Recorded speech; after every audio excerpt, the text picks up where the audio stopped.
Welcome to A Journey to BSO. It's a paper presented at MSAD 2020, a wonderful conference on exploring modeling methods for systems analysis and development.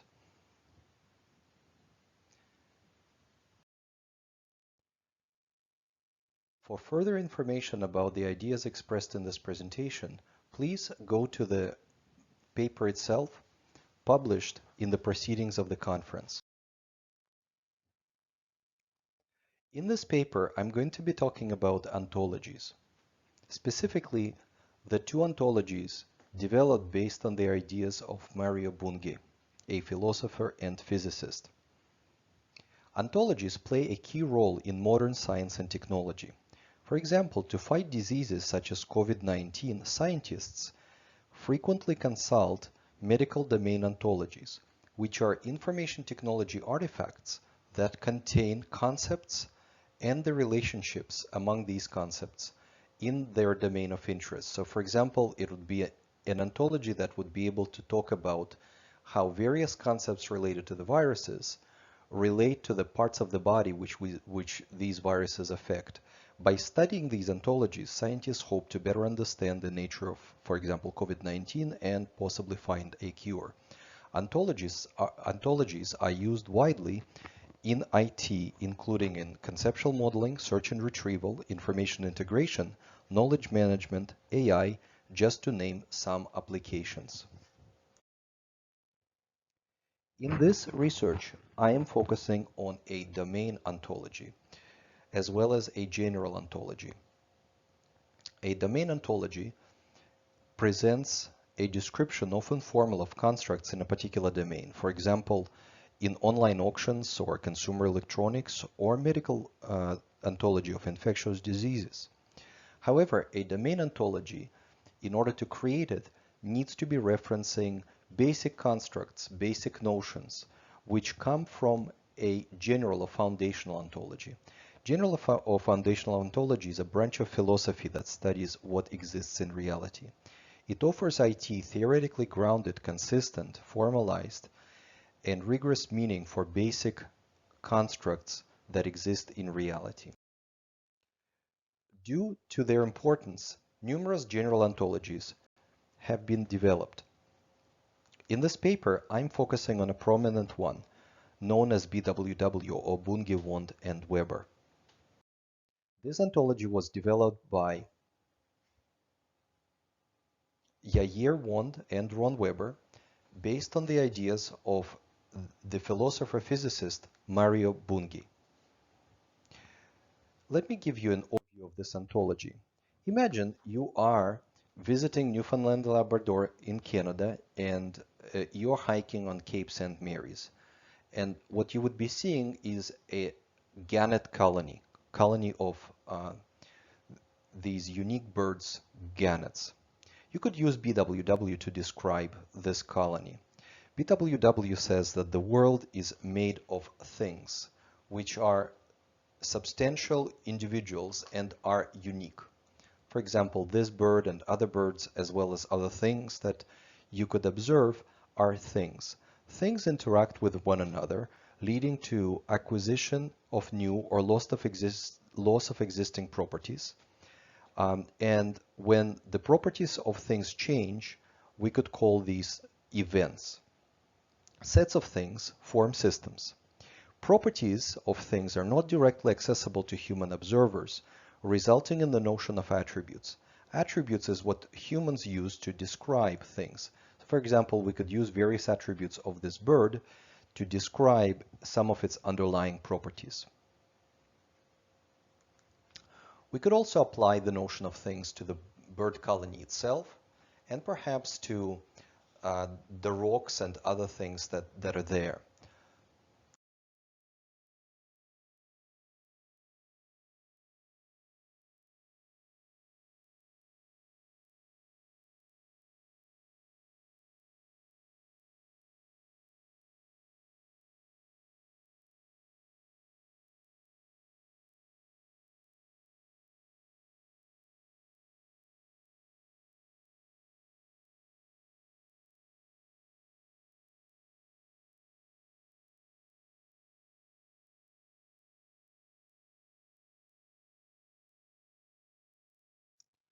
Over the 30-year span of BWW, the ontology became a subject of heated debates. For example, some uh,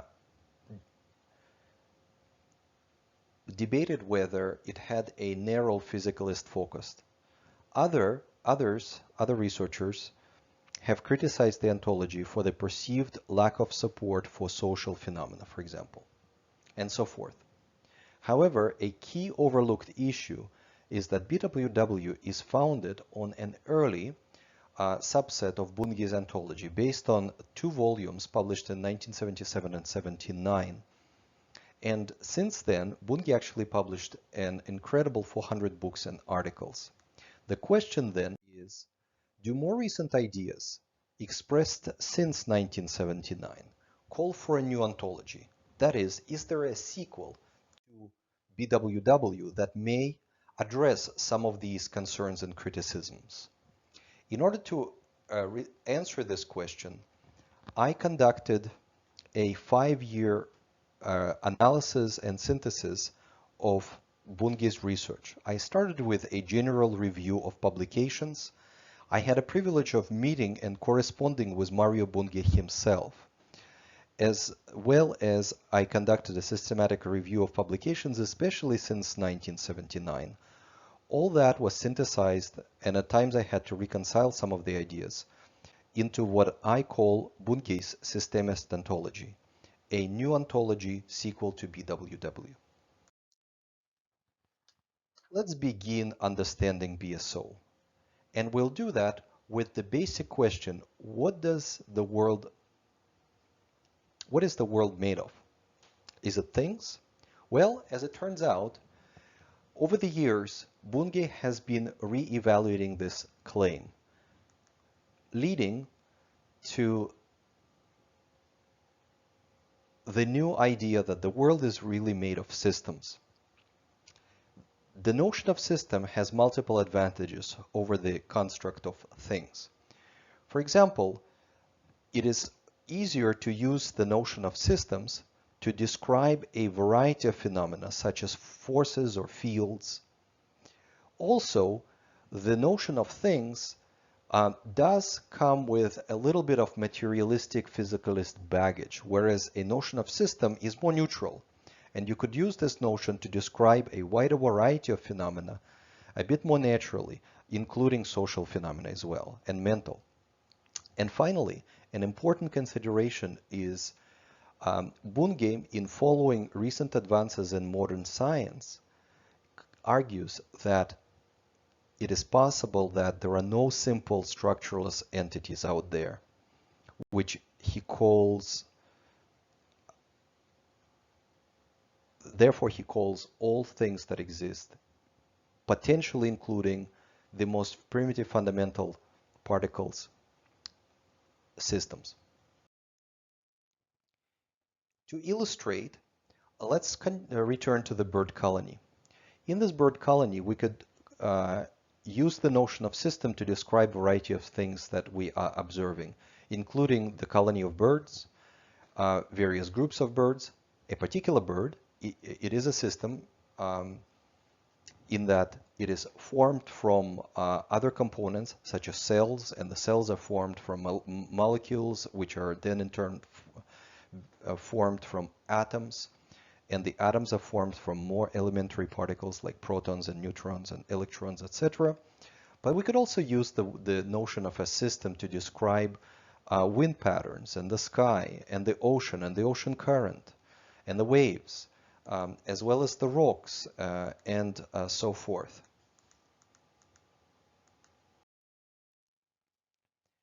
In BSO, systems are composed of other systems. So that gamete is composed of tissue, which is composed of cells, and then molecules, and etc., etc., etc. This is how we get from the fundamental underlying physical reality through chemical and biological, all the way to social, technological, and mental. Systems have properties, and a set of properties at a particular moment in time is called a state. This is exactly like in BWW. However, in BSO, systems are conceptual and concrete, and only concrete systems change. That is, they have events. Concrete systems are those systems that have energy. Another important addition to BSO is the CESM model, which is a model for formally describing any system. Let's use an example to understand how the model works. Suppose one of the systems we're interested in is the gannet colony.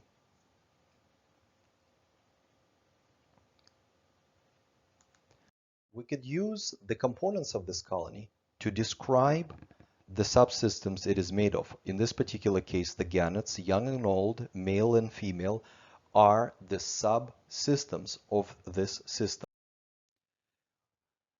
We then describe the environment in which the gannet colony system exists. The environment is made of other systems with which the gannet colony interacts. So in this case, it's the ocean current, it's the climate as well as the fish in the ocean, and the cliffs and the mountains and the grass and the rock on which the colony resides. The structure of a system is the types of relationships among its subsystems, so that is gannets. So the types of relationships among gannets, that is the mating, the fighting, the courting, the feeding relationships. And finally, the mechanism is a process or dynamic aspect of the system.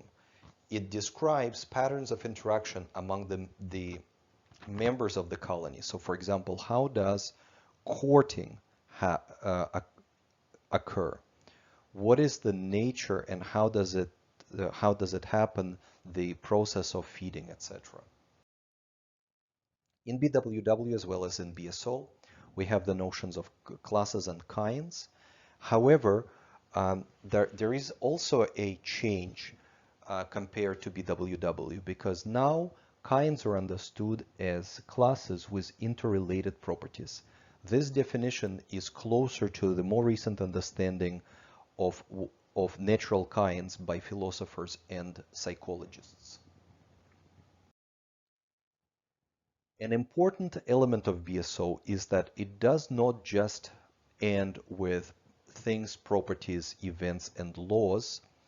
It also explicitly deals with mental, social, and technological realities, containing constructs such as phenomenon, fact, hypothesis, observation, as well as social facts, brute facts, social systems. And of especial interest to information technology field, Bunge has been developing notions specifically tailored to IT, such as signal, information, code, which are integrated into BSO and are derived from the fundamental claims about the existence of systems and their structure. In summary, BSO allows to model greater variety of phenomena with high precision and sophistication. With BSO, we're able to model the things we were able to model with BWW, such as individual gannets, but we could go beyond that and describe gannet colonies, winds, ocean currents, ideas, electrons, economy, COVID-19, social distancing, and finally the virtual MSAT this year using the notions from BSO. So I would like to welcome you to the endless world of possibilities of a new general foundational ontology called Bunge's Systemist Ontology. Thank you.